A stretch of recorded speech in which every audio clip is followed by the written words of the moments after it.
நாம் ஆசாரியர்கள், லேவியர்கள்.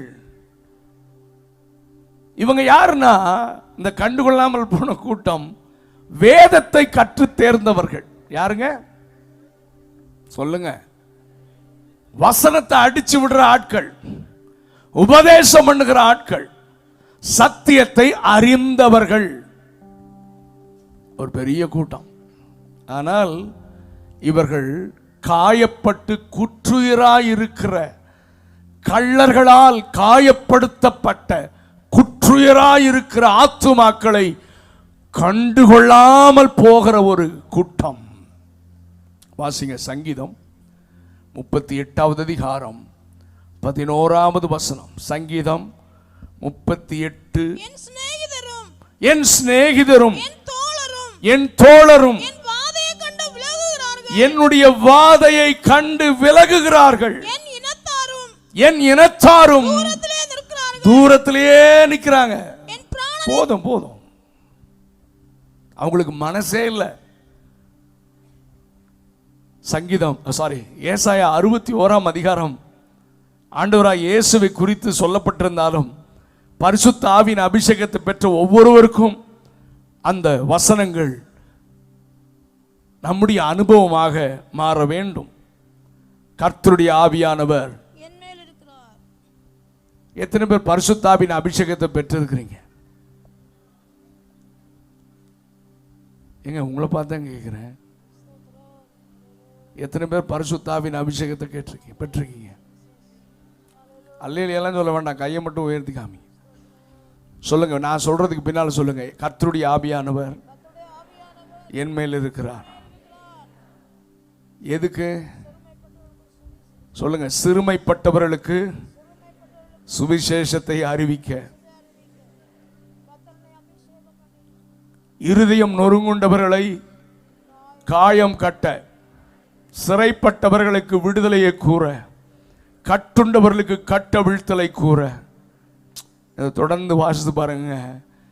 ஆவியானவர் எனக்கு கொடுக்கப்பட்டதே இந்த சுவிசேஷம் அறிவித்து, கள்ளர் கையில் அகப்பட்டு குற்றுயிராய் கிடக்கிற 147 கோடி ஜனங்களை ஆண்டவர் பக்கமாக திருப்ப, விடுதலையாக்க என் மேலே ஆவியானவர் இருக்கிறார் என்பதை நீங்கள் உணர்ந்திருந்தால், நீங்க ஒரு வருடத்தில் குறைஞ்சது 10 ஆத்துமாக்களையாவது நீங்க ஆண்டவர் பக்கத்தில் கொண்டு வந்திருப்பீங்க. ஆனா நீங்களும் நானும் கண்டுகொள்ளாமல் போன கூட்டம் கர்த்தர் நம்மிடத்தில் நியாயம் கேட்பார். இன்னைக்கு இந்த கன்வென்ஷனுக்காக நான் ஜெபம் பண்ணப்போ எனக்கு ஆண்டவர் என்னை பாரப்படுத்தின ஒரு காரியம் என்னன்னா, விசுவாசிகள் ஆத்தும ஆதாயம் செய்யவில்லை. விசுவாசிகள் ஆத்தும ஆதாயம், சுவிசேஷத்தை அறிவித்து சபைக்குள்ளே புதிய ஆத்துமாக்களை அழைத்து வர முயற்சி எடுக்காத, தேவ சித்தத்தை செய்யாத ஒரு கூட்டம். என்னை ரொம்ப ஆண்டவர் என்னை பாரப்படுத்தினார். இதை மட்டும் நீ தட்டி எழுப்பு. இங்க பாடுறோம், ஆண்டவரே வாரும் வாரும் வாரும் வாரும் வாரும் வாரும். எதுக்கு வாரும்? 10 பேரை கூட ஆதாயம் பண்ணாம அவரை வாரும் என்று கூப்பிட உங்களுக்கும் எனக்கும் எந்த தகுதியும் இல்லை. இயேசு கிறிஸ்து சிலுவையிலே சிந்தின ரத்தம் வீணாய் போக வேண்டுமா? கன்னியாகுமரி மாவட்டத்தில் உங்க அக்கம் பக்கத்தில் தடுமாறுகிறவர்கள், பாவத்தின் அடிமைத்தனத்திலே சிறைப்பட்டிருக்கிறவர்கள், கட்டுண்டவர்கள், காயமுற்றவர்கள், குற்றுயிராயிருக்கிறவர்கள், தெருமுனையிலே மூர்ச்சித்து விழுகிற வாலிபர்கள், அவங்களெல்லாம் விடுதலையாக்க உங்களை என்னை அபிஷேகம் பண்ணா வெளியெல்லாம் ஒன்றும் பண்றதில்லை. சர்ச்சுக்குள்ள வந்தோன்னே அந்நிய பாஷையில் முழங்கிட்டு போயிடுறது. வெளியே போய் ஆத்தும ஆதாயம் பண்றதில்ல. நான் உங்களை பார்த்து கேட்கிறேன், இந்த ஒரு வருஷம் கடந்த 10-12 மாசம் வச்சுங்களேன், ஒரு ஆத்துமாவை நான் சபைக்குள்ள கொண்டு வந்திருக்கிறேன்னு சொல்றவங்க மட்டும் கையை உயர்த்துங்க பார்க்கலாம். தேவன் பார்க்கிறார். உண்மையா ஒரு ஆத்துமாவை நான் கொண்டு வந்தேன், சபைக்குள்ள புதிய ஆத்துமாக்களை கொண்டு வந்தையா அப்படின்னு சொல்றவங்க கையை உயர்த்துங்க பார்க்கலாம். 1 2 3 4 வெரி few. உங்களுக்கு எதுக்கு இன்னொரு பிரசங்கம்? ஜாலியாக என்ஜாய் பண்ணவா? இன்னொரு கன்வென்ஷன் நமக்கு தேவையா? உண்மையா சொல்றேன், நான் செக் பண்ணி பாருங்க. உங்க சபையில கடந்த 10 ஆண்டுகளில் எத்தனை புதிய நபர்கள் இயேசுவை ஏற்றுக்கொண்டு உள்ள வந்தாங்க? கிடையாது. அதுக்காக நம்ம என்ன முயற்சி எடுக்கிறோம்? கண்டுகொள்ளாமல் போன கூட்டம், கண்டுகொள்ளாமல் போகிற சபைகள். எரேமியா அழுகிறாரா, என் தலை தண்ணீரும் என் கண்கள் கண்ணீரூற்றுமானால் நலமாயிருக்கும். தெரு முனைகளிலே மூர்ச்சித்து விழுகிற வாலிபர்கள். நம்ம தேசத்திலேயே ஆத்துமக்களுக்கு பஞ்சமையா? 147 கோடியா? எல்லாரும் பாவ மன்னிப்பை எதிர்பார்க்கிறாயா? அதனாலதான் மகாமல கோலத்தில் கும்பமேளால எத்தனையோ கோடின்னு சொல்றாங்க. 50 கோடி 60 கோடின்றாங்க. 50 கோடி அதுல முங்குனா பாவம் போயிரும் நம்பி போறாங்கய்யா. உங்க பக்கத்தில் இருக்கிற ஆளு, நீ சொல்ல மாட்டியா, என் பாவத்தை மன்னித்த இயேசு கிறிஸ்துவின் ரத்தம் உன்னையும் கழுவும் என்று ஒரு வார்த்தை சொல்லி அவரை ஆண்டவர் பக்கம் கொண்டு வர முடியாதா? கண்டுகொள்ளாமல் போன கூட்டம். அந்த கூட்டத்தில் தான் நம்ம இருக்கோம்.